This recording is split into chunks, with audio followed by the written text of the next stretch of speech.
Now, before we leave the State House, let's run through some other bills that saw action this week.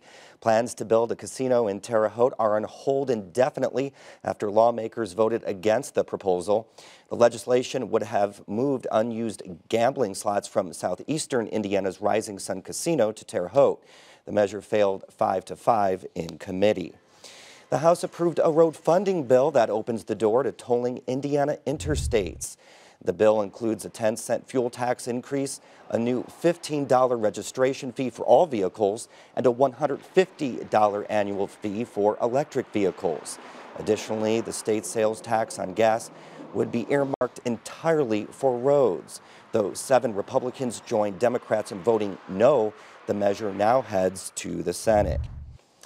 Indiana House Republicans have put forward a 2-year state spending plan that counts on a revenue from $1 per pack cigarette tax increase.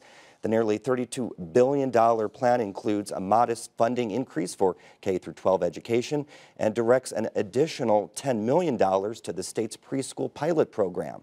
It sets aside $5 million for efforts to be undertaken by the state's new drug czar and would give Indiana state troopers a 12% pay raise.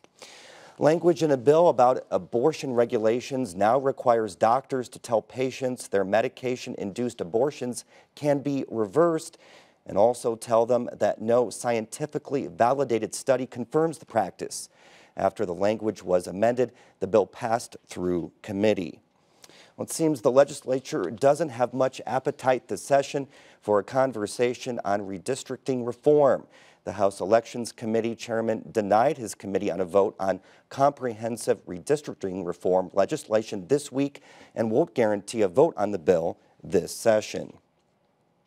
A bill that would set guidelines for determining who can be released from jail on bail passed out of a Senate committee this week.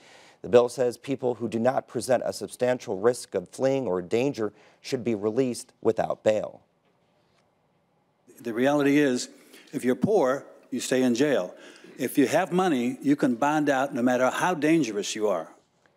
The proposal comes after the Indiana Supreme Court adopted new rules last year, asking courts to use evidence-based risk assessments to help make pretrial release decisions. A Senate committee has approved a bill that eliminates much of the financial incentive for installing solar panels. Solar panel owners who feed surplus energy to the power grid are currently compensated at a retail market rate.